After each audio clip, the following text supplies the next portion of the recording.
Good morning, good afternoon, good evening. Welcome to the Authority series where we get insights from the authors. Today's actually a very special day for several reasons, which I will go into, but we are speaking with the author of Reconstructing Inclusion, Making DEI accessible, actionable, and sustainable. And that is Amri B. Johnson. Should I say the B? You can say the B. Thank you, Jonathan. It's a pleasure to be here, man. We talk periodically, so it's just always like a delight. I really appreciate being on here with you. No, I appreciate you. And I need to kind of stop the show just to say to everybody, this whole thing was Amri's idea. It was his idea, right? So I really want to raise that because the Authority series, I think we've had maybe 16, 17 authors here, but this wasn't my brainchild. One of the things I like to do is get ideas from other people, smarter people. And it was Omri who suggested, hey, why don't you do this? Why don't you speak to the authors? Why don't you get insights? So it's not just about the book, because everybody, and he brought this up, everybody knows what I think of the book. Now we can hear what the author thinks in their own words, and also what's missing from this book as well. And as you see, I'm always holding the book, waving it around. So we're going to get insights about the book, about the author, and we're going to dig deep into things that aren't really touched on. So I want to thank you for that. And can you tell us what made you even think of this idea? Before we even get into the questions, why did you suggest that to me? Because I think I've obviously run with it. I think the way that after talking to you once or twice, I just think the way you engage, you're so open and you give people space to like really speak. You listen well, and I think that was like a space where like I bet you that would be a pull for the author to highlight some things that I think are critical to our work right now, but with somebody who's not going to go after, have gotchas and try to, break them down or anything, but really just an open space to share what you're all about, what the book is all about, what you're trying to create in the world. And that's why it came up. I think you come off well in a way that people want to engage with you. And I think the authors doing so would have had fun. And probably was a little bit of serving bias in there, but most of it was about the fact that you're an attractor, and having people sit down with you would be a great look. I appreciate you. And also, I appreciate the audience. This has been a very popular one. A lot of people are interested. If you have read the book, if you are interested in Omri's work, please drop in some questions. We'll be taking questions later on. I know there is sometimes a delay. There is sometimes a kind of a gap, but please feel free to reach out because we will be getting into that. But I actually want to get into the questions because I've got so many things I've wanted to ask you. I actually also want to say one of my favorite lines that I have read in any book in recent times came from this book. And it was death by 1,000 platitudes. Now, I talk about the platitude problem, but I started screaming, right, when I read this. So two things happened. Number one, I read it and I sort of screaming out loud, laughing, right? The other thing, it was probably about 10 pages when I got into this book. I actually reached out. I don't know if you remember, but I actually reached out to you. You did. And it was a weird exchange because I was angry a bit, if you remember. I was a bit angry. I was impressed and I was angry. I was thinking, why am I hearing about this now for the first time? Like, I always want to encourage people to have podcasts, to write. You've written, but I was wondering, like, why hadn't I heard this before? So we're going to dig into a little bit of that. Great. But the first question I want to ask you is, what is it that this book has to offer that we can't get anywhere else? I think the way it occurs to me, it's a unique look at inclusion and then diversity and equity from a practitioner that started as an epidemiologist and had a strong focus on health equity. It was way before health equity became sexy around COVID time. This was in the 90s when I was doing public health work as an epidemiologist in a variety of communities, mostly infectious diseases. And so that's kind of the lens that I see the world. And so my public health work is really an outgrowth of that. My DEI work rather is an outgrowth of my public health work. And so when I got into to diversity and inclusion at the time, it was around 2003. So I've been doing this across 3 decades, and I've seen quite a few things. So I've seen what works, what absolutely doesn't work, and some things that work here and there, but not consistently. And then I've also seen a set of like skill sets and principles that I think actually allow you to move this work beyond just a few things that you do here and there, but a skill set that can determine, that can detect, that can sense what you can do to create the conditions for everybody to thrive. And also know that, there's times that you're going to do stuff that if you do it, there's going to be trade-offs. And if you have skills and principles, the trade-offs, you'll recognize them. And then when they come, you can respond to them, not just react to them like what's happening right now. We didn't really think about the trade-offs over the past few years. We just kind of went for it. So after the murder of George Floyd, the big so-called racial reckoning, we didn't think about what the trade-offs would look like. And so when I started writing the book, I was writing more of a, probably at a more academic tone, Jonathan. And then I pivoted and I said, I'm not really writing this directly for practitioners. I'm writing it for people inside of organizations that want to go from, what DEI might be around certain marginalized groups to creating the conditions for everybody to thrive and building the skill set to do that. And as a result, you help everybody thrive, especially those people who have historically had less access and privilege. And so it started out for practitioners. It moved into a book for people inside of organizations that wanted to be change makers with an inclusion lens. And so that's probably what you get is it's not a how-to book. I got trained through practice. I've experimented with a lot of these things. And so now I have a sense of what principles you can put into action, and know that when you start learning something and you think you want to put it into your, what we call an inclusion system, you can do that, and you can do it with principles rather than just, feeling or just lived experience, but principles that inform or are kind of combined with all those things that we often talk about. So that my audience changed, but it does reach public health, DEI people, but that wasn't the original intention, is to write for practitioners. It was to write for people who wanted to be able to take this work and make it work in their organization in a meaningful way. And I think that came across. And you mentioned earlier about the academic tone, and I think earlier you were even talking about an OD, organizational development conference you had been to, and that showed up. That really showed up.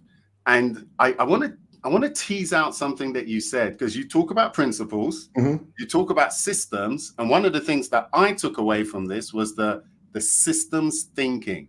Can you tell us a little bit more about that? Because for me, that was one of the most obvious things that was prevalent in this book, was people use the word system, and we need to fight systems, or there's systemic issues. Right.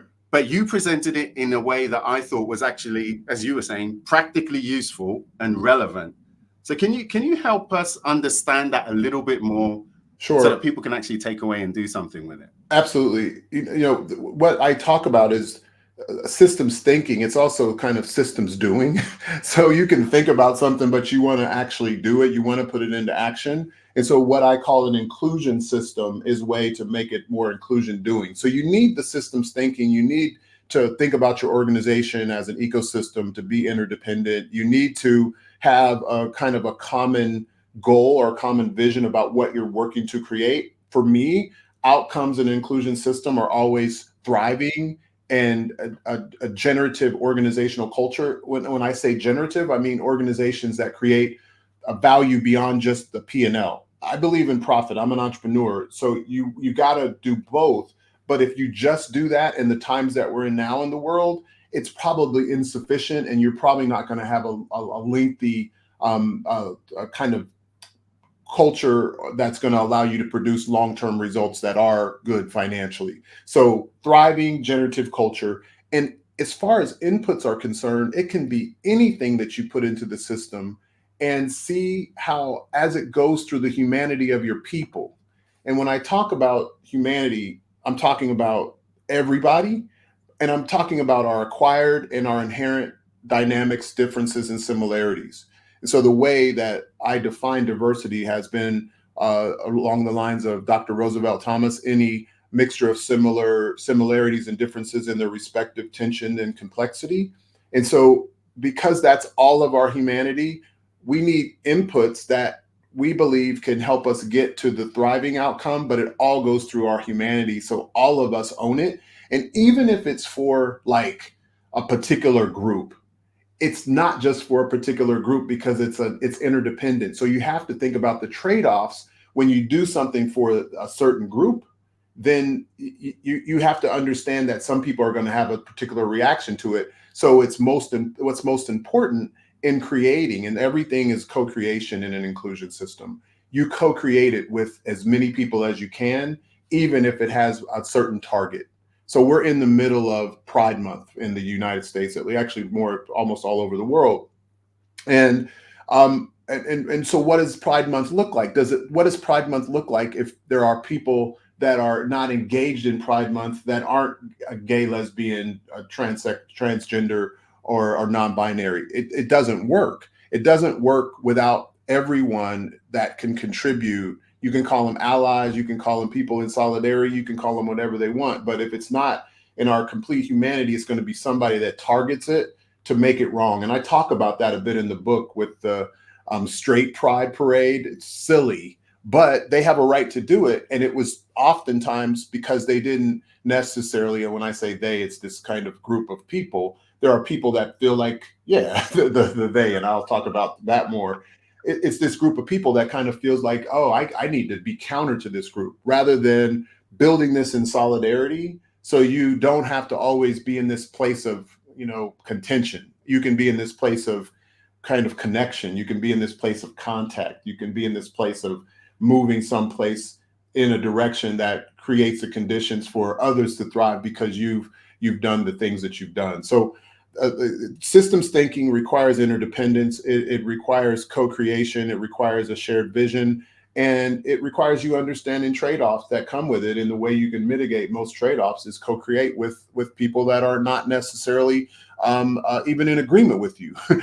That's a big thing that a lot of people don't agree with me, Jonathan. I don't know if you figured that out. And I'm okay with it. And I actually want more of it. I want people to say, hey, Amri, that's off the mark. I was like, okay, let's talk about it. Let's debate. I love being right, but I know it's not right that I love being right. And so I can at least back off enough to say, hey, look, you know what? I can understand that and be willing to be influenced by the so-called other as a result of that type of interaction when I'm in the mode of co-creation. I appreciate that. And that summary again about the co-creation as part of the systems with the inputs. I think all the time I was thinking, yeah, this sounds like a systems thinker. It sounds like a systems thinker. And you brought that through. I also understand, yes, some people don't agree with you. I also know what that's like. So, but you've got a very healthy way and an interesting way of dealing with it. And I actually want to, before I get to the question, there's something else I want to bring up, which you alluded to just now, because there are people in the DEI space who have huge problems with capitalism in general. Mm-hmm. And it was interesting for you just right there, like you have a business, you're an entrepreneur, and sort of owning and explaining that, but not in the sort of crude, obvious business case for diversity narrative that we often hear. It was interesting to hear you describe that about yourself while trying to create good in this space. What kind of challenges and experiences have you had in conversations like this, if you've had any? Because I know there's a lot of people who feel very differently. When I talk about like capitalism and money and stuff like that, I think that's about one's relationship with money. Like, I grew up with entrepreneurs. Like, most of the people in my family were entrepreneurs. So I never had this like an allergy to the notion of enterprise, right? I thought that's what you're supposed to do. Now, what I also had was an example of tremendous servants that served community, that served family, that served people that they didn't know, um, all the time, sometimes to their own detriment. Like my dad was a mortician, and he said, somebody once said, "What if people if nobody ever paid you for this work? What would you do?" He said, "I'd probably keep on doing it." Right, because that was part of like his ministry. So that was something that was he had created as bigger than him to serve people in their most difficult times of need. And my dad liked to make money. That was it. So he had this principal funeral home business and had a couple funeral homes, but he also, invested in other things, in real estate and things like that, and small businesses in the community that helped other people. Oftentimes did him wrong, but some hit and did well. But so my relationship with the notion of money is not about I need to get rich and oppress people. It was more like I need to make money so that I can make contributions to the things that I value, and also, make sure I take care of my family and set my son up so he can do great things. My children to do great things, and also, I live in Switzerland now. I like to go home and see my mom. And so it's not cheap. You have to have resources to do that, or invite. My mom was here for a month. I want to be able to do things like that, and be able to still help people. And I help my friends when I can. And that's a blessing that I have that I don't take for granted. And that's why I work as hard as I work, because I want to be able to continue to do that, and also, of course, build my own capacity financially. I appreciate that counter narrative to what often is discussed in this space on very expensive computers, right? I just want to. I wasn't going to be critical. I told you I was going to be nice today, Dr. John. Yeah, today. So look, we've swapped roles here, right? We've swapped roles.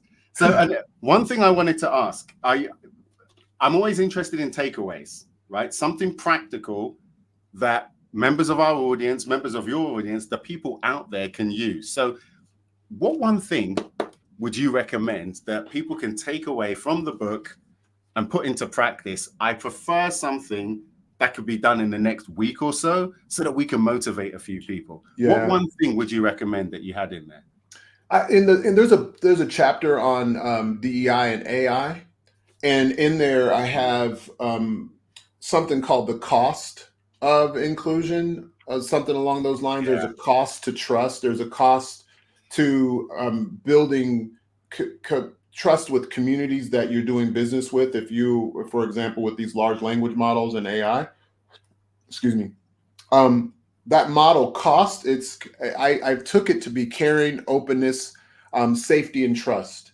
And so if you go in and you look and see if your work is really focused on building caring, and when I say caring, I mean interdependence. So caring is that place where my destiny and your destiny are interconnected, and therefore I can't say, oh, that's you over there and me over here. There is no over there. There is just we. I think I joke with you. It's a we thing, right? and so the openness is: are you willing to be influenced by the so-called other? If somebody disagrees with you, can you be open to that? And can you even find your own disconfirmation in what you're saying? And then the safety part is, obviously it's the physical safety, but it's actually creating the conditions for people to feel like they can be intellectually honest with you. And that notion of intellectual honesty is not in the book. It's something that I've taken and expanded on that construct. But I think it's wildly important for us to be able to challenge each other and be in that psychologically safe space to do it. But it's also about, as practitioners, are we willing to challenge each other? And I think that's a place we're not holding up enough mirrors to ourselves. We're not holding up the mirrors with each other. We're not always challenging each other. And I think then the outside attacks come in. So when you think about safety, we should have some safety in our community to challenge ourselves. So when these attacks come, we just pick them apart. Like some of these silly politicians, I could pick them apart because it's not about DEI, it's about them. It's a very different conversation. Trust is pretty understandable, but I use the trust dynamic of, you know, can I trust you when I'm not there? Or is it only when I can see you? And so I would look at that cost and kind of extrapolate it for your own practice and see if it kind of meets a litmus test of those elements, even though it's more focused on AI. Yeah, because in the you talk about the whole Terminator test, which that also made me laugh as Yeah, well. I yeah. didn't expect to see that. But so the idea of being intellectually honest with ourselves, being willing to be challenged, and several times you've brought up the idea of recognizing that actually you need to change. It's your opinion, your thoughts, recognizing others, but also recognizing how you contribute. And you said holding a mirror up. So doing something like that this week, I think could be really valuable for people, and something I'm going to try myself as well, which I Fantastic. think is important. I think you do it already, Jonathan, but I do it. You can continue. We I'll all need to continue. I continue try to. to I try to. And I think it is relevant in this space because we can all pontificate and act like Absolutely. we know everything. Absolutely. Absolutely. And so I think that's a huge challenge. So next question and I actually wanted to ask if anyone's got any more questions and drop them through. As always, this has happened a few times. I can't see any questions here. And as I said, I don't want to get on my phone because I want us to continue. So if you do have any questions, any thoughts, please drop it in the chat. We hope that, you know, the systems will work in order for it to come through. If it doesn't come through now, we will pick it up later for sure. Great. Okay, so just throwing that out there. So the next question I had was really about the key messages of the book. You know, I've read this book, 60-second book reviews. It was very popular. People liked it. Everyone enjoyed it. I had a lot of comments about the book and a lot of praise for the book. I like to think I understand this book. I like to think so. I've talked about it a lot. But as an author, is there anything that you wish people better understood about this book? Is there anything that, like even me, what did I get wrong? Or what did people miss? I'd love to know your personal thoughts. I start kind of writing this book in 2014.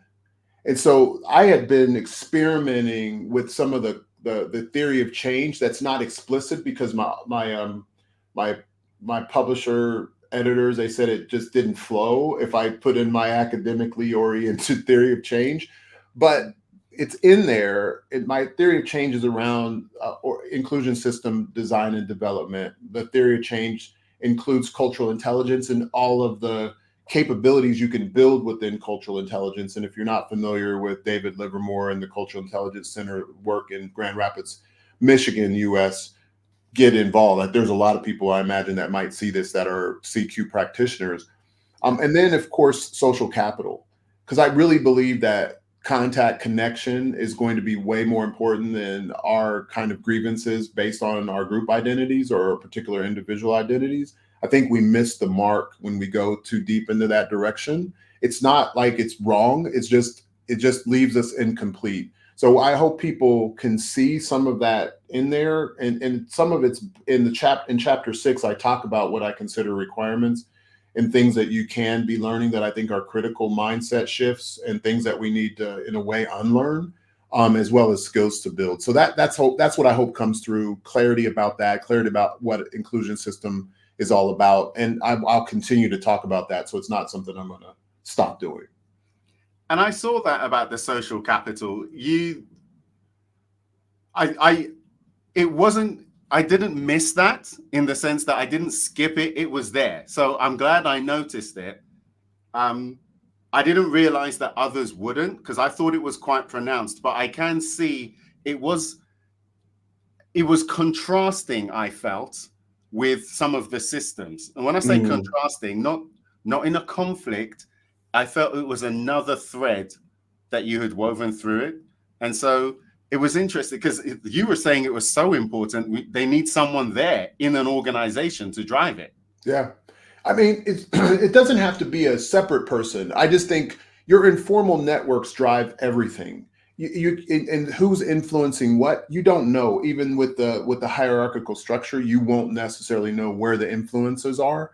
And so I think it's pretty critical to have somebody that has their hands or arms around that to some extent, and then can extrapolate and share it with the organization, because you miss people. You have that untapped node in your organizational network that just is out there doing things that nobody else is doing, and then they're gone because you didn't pay any attention to them. And you talk about belonging, those people probably belonged to your bottom line more than you knew, and then they were gone, and all the connections that they made in the organizational network get lost, and it takes a long time to build that back up.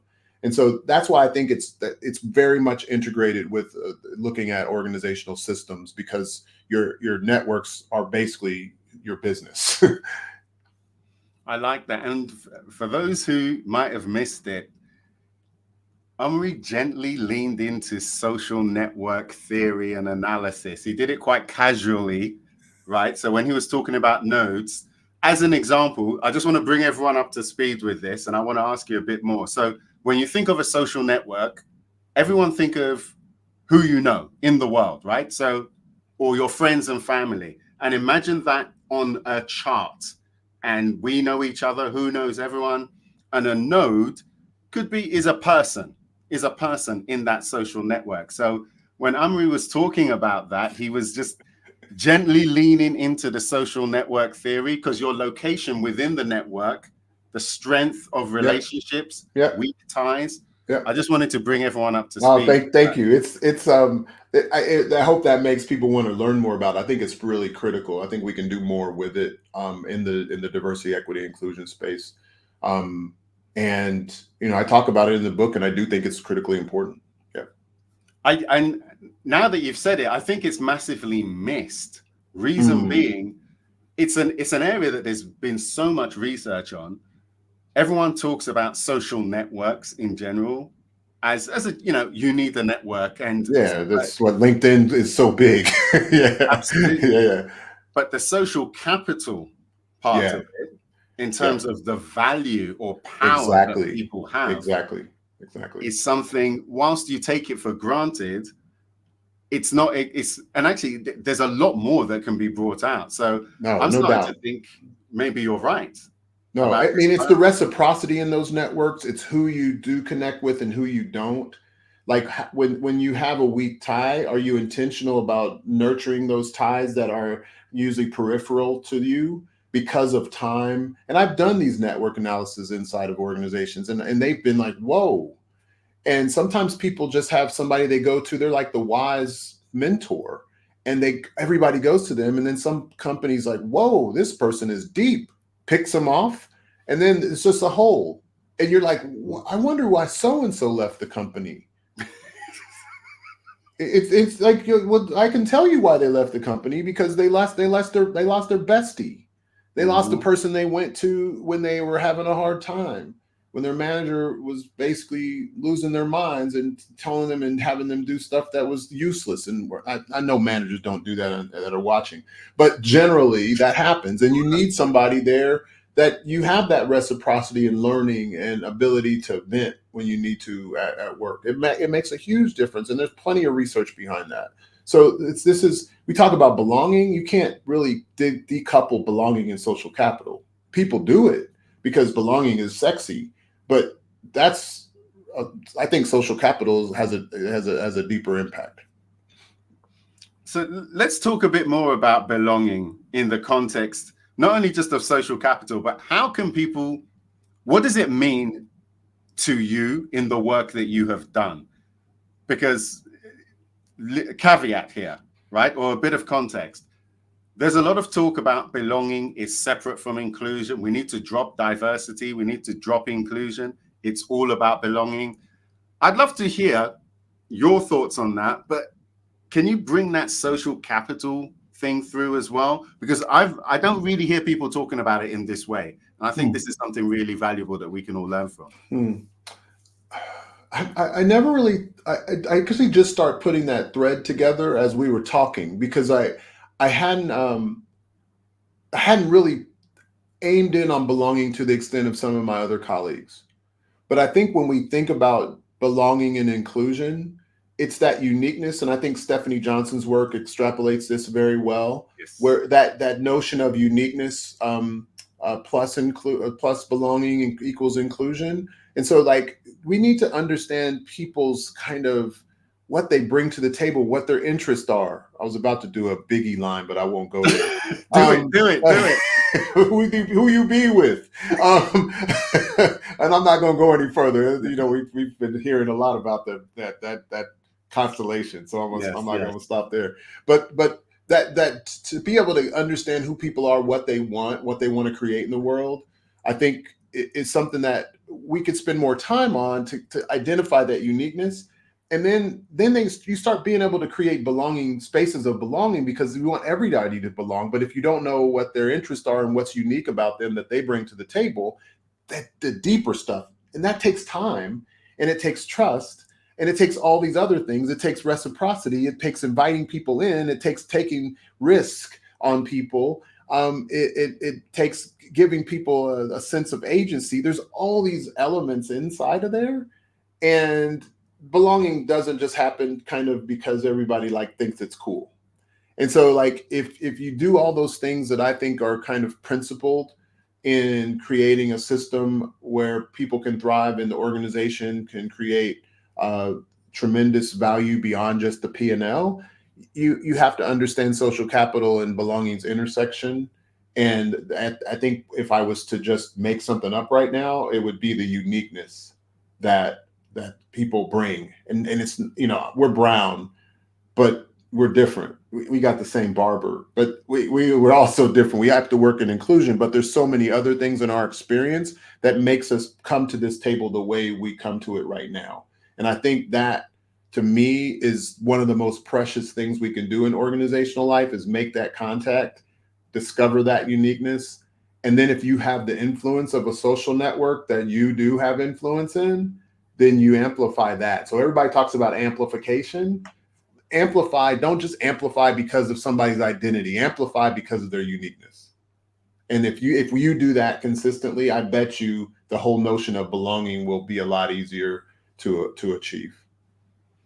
I like the way you've drawn that through. And I'm trying to join a few dots up here as well, because the systems thinking, which is at the heart of the book, the social capital part, which is there, which you're saying you wish more people paid attention to, which I think is important. And then I just kind of tugged on that belonging thread, and to volunteer my own bias, when the way we think of belonging is more as a form of acceptance by the group, which, given the co-created systems you're talking about, given the social capital and the social network and the position in the node, it makes me think, once again, my own bias, it makes me think that actually that's an appropriate way to think of belonging, because acceptance in a social network, the social capital being leveraged by key nodes, and maybe you can become one, it becomes very important. And if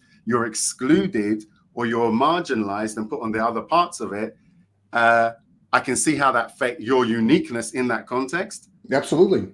I can see how that it's just missed.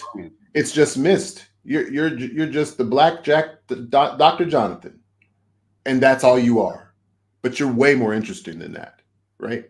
And I think it's true. And I think to me, that's the opportunity in organizational life. The other thing that I think people might have missed is, I have a chapter in there called "Rooting for Them Out," and the "for" and the "out" are in parentheses. And the idea is that when we think about othering, there is no other. And then you'll often hear me say the so-called other, because others are things that we create, and we create the separation between us and them. And one of the principles that I think is really, really important is for us to break that down. And you root for everyone. It doesn't mean there aren't bad actors, and that's going to come up. I'm not naive, but for the most part, what you're doing is you're jumping to conclusions, and you're creating an othering space, which is the diametric opposite of what we've been trying to do in the DEI space since inception. So why do we want to go back there? And I was pretty critical of that as I started writing, after seeing what was happening after the death and murder of George Floyd. I think we doubled down on it, and I think it was a mistake, and I think we're seeing it come back, and the trade-off of that come back now. And so root for everyone, and do it in a way that creates the conditions for all of us to thrive, and figure out what all of us need to thrive, and go from like this space of themness to we-ness. And I think that's what I think more organizations want to see. They want to see the we-ness. And it doesn't mean that there isn't going to be tension. It doesn't mean that there's not going to be some people pissed off. That's life. It's balancing that, right? Exactly. Balancing it and knowing that being pissed off is not the end. It's really just, it's another bridge to have a different dialogue about what you're trying to create together. That connection, that contact to do that is vital. Yeah, I think that's powerful. I want to flip this the other way, because you've talked about what was in the book. I want to focus on what is actually, do you know what I actually want to do? I want to pause, because we've got a special giveaway. We have a giveaway courtesy of Inclusion Wins, courtesy of Amri B. Johnson. Can you tell us what is our special offer that we have available for anyone who participates? If you're interested, and I think it's pretty good, in the Reconstructing Inclusion Substack, it's our newsletter. I publish videos, articles there weekly, at least weekly. This offer is a paid subscription for a year to our Substack. And so if you're interested, Jonathan will make that available, but love to have you there. And once you take some of the content in, we'd love to hear your thoughts, and really big on both the criticism and the praise. So come with all of it. So the interesting thing, which I want to raise, so when I read this book and I was saying, look, how come I haven't seen or heard of any of this stuff before? Turns out it was there all the time. It was just in this Substack, and I wasn't looking. It was, right? Who knew? So this is an opportunity. So if you want, if there are limited numbers, we try to limit it. He's actually been very generous with this. So I'm not going to tell you how many there are. And this is me trying to respect everything that he's doing. But if you send me a direct message saying inclusion wins, right? Send me that message and I will pass your details on, and we will acknowledge that. By the way, if you do want to take advantage of this, I like to let people know that this isn't a scam and that I'm not just keeping these things for myself, right? I do like to. So please, if you have to be willing and able for me to just say your name, your first name, and your initial. So for me, it could be Jonathan A, right? Or Jonathan L. If I had won, which I won't win, I'm not part of it, right? And as much as I would like to, I'm going to pay for the subscription. But for a limited number of you, you're going to get a free subscription for a year, and you can get some of these insights, some of these videos, learn a little bit more. You can also ask him some more questions about this social capital stuff, because I think we need to learn a little bit more about this as well. So, and also I want to say thank you for offering that to us as well, offering that to our audience. Our pleasure. It's great. So now I want to flip it. Now I want to ask you, was there anything that you left on the cutting room floor? Was there anything that you wanted to put in the book that you felt that for whatever reason, and we'd love to hear why, that you took out of the book? I didn't take it out. Let's get clear. my my editor was like, this is really good, and it just doesn't really flow. It's kind of long. What do you think about cutting it completely? And I was like, whoa, you're reading your email at like early in the morning, you're like, what? Because he's in the US. I'm like, what? And then I looked through it and I was like, I get it.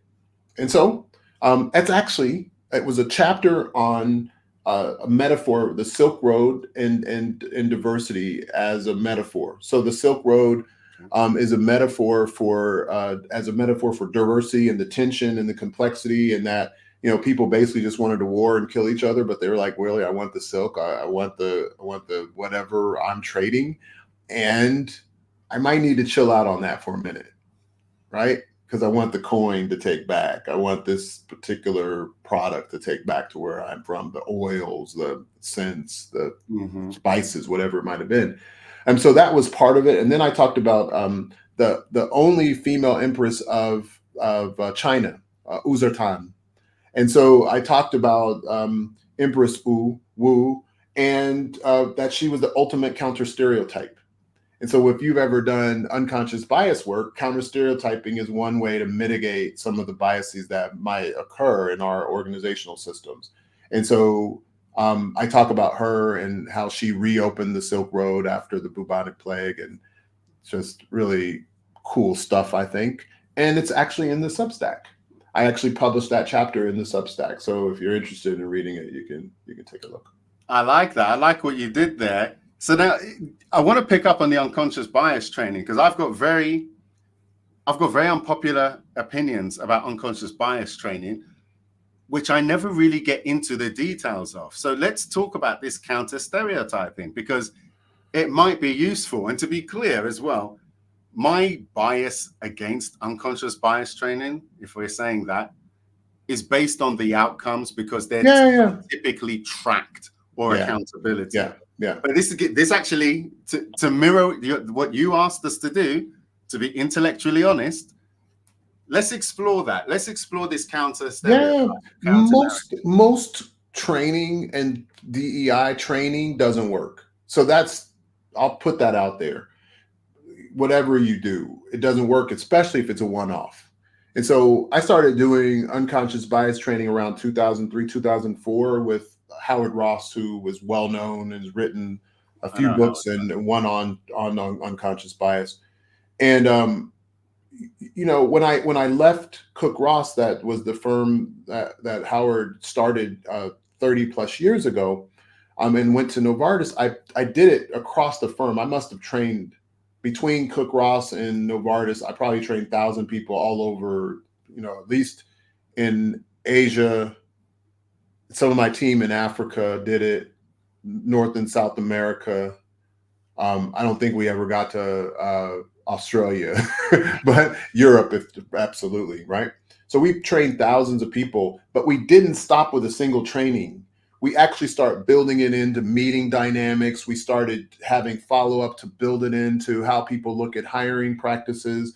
We built it into how things get in the way of having a good meeting and what biases might show up. We did it into the reviews of scientific projects and who was presenting and who got certain rewards for their projects and who didn't. So we really were rigorous after we did the education and kept building on it over time.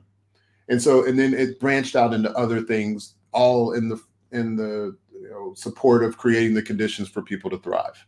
And we didn't say do this. We would do stuff and we talk to people, and then they'd come back and say, well, we kind of got this, but we want this. And I think that's what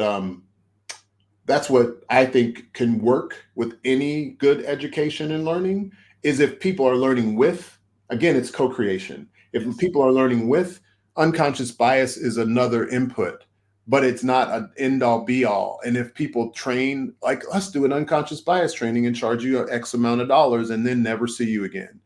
It can do more harm, because people think, oh, I got unconscious bias, I can just be a jerk. That's not what the purpose should have been, but that's oftentimes where it gets co-opted and where we miss the mark.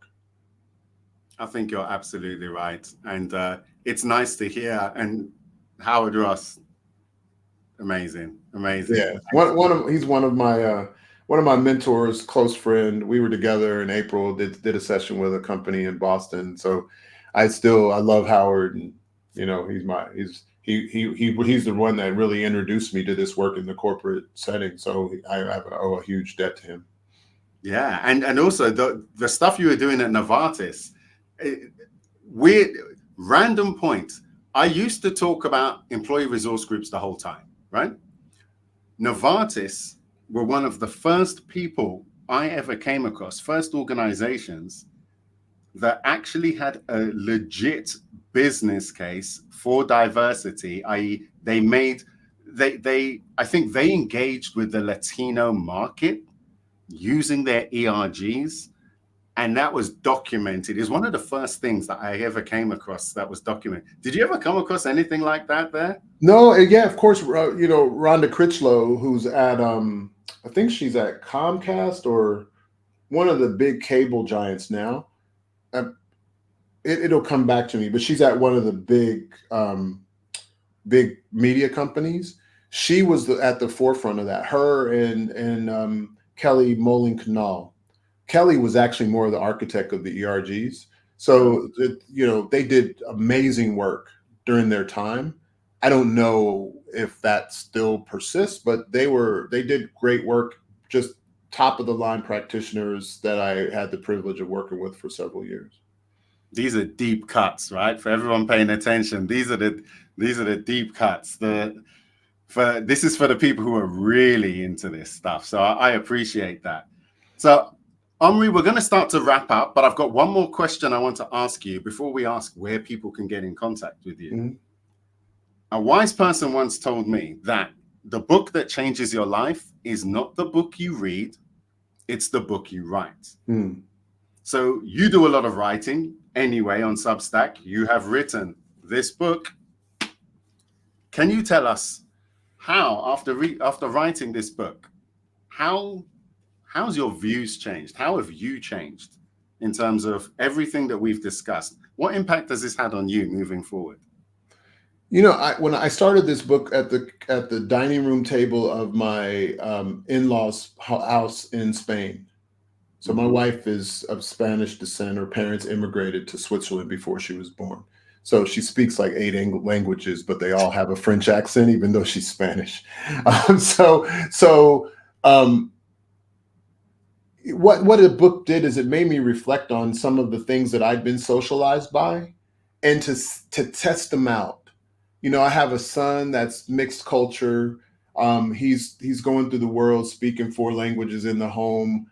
I don't have any clue how to raise a child that's seeing the world and absorbing the world like he's absorbing it. So it just made me really think deeply about fatherhood. It made me think deeply about my own upbringing and how blessed I was, to be in the position and the way that my parents thought. I just wrote an article on my Substack that I think will come out tomorrow or Friday about my dad and how he overcomes some of his homophobia that was kind of culturally embedded because of the church and African American community.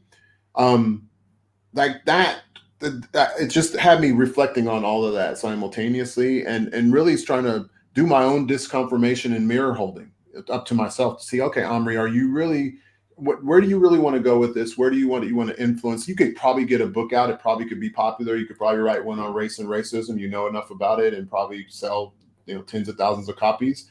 But is that what you want to create? Or do you want to create something that really is for the long haul and that when your son reads it, he's going to be like, wow, that makes sense, Dad.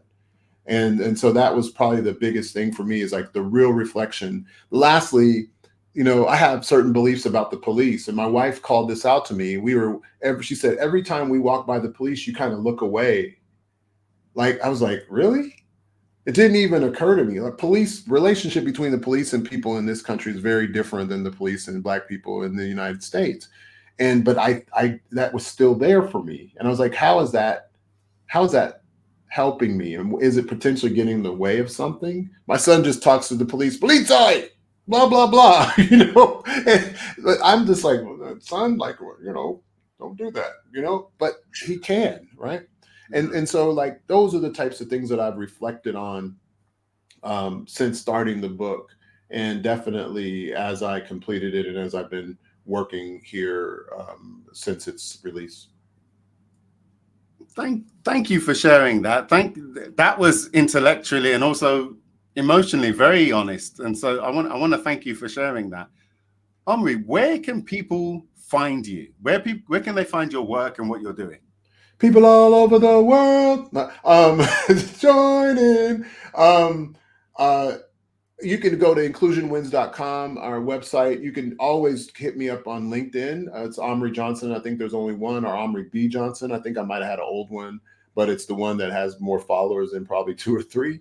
And then our Substack, Reconstructing Inclusion Substack. We have a podcast as well, Reconstructing Inclusion Podcast. So all of those places that you can find us, and always don't hesitate to reach out to DM. We'd be delighted to just meet interesting people, and that's a big goal of mine every day.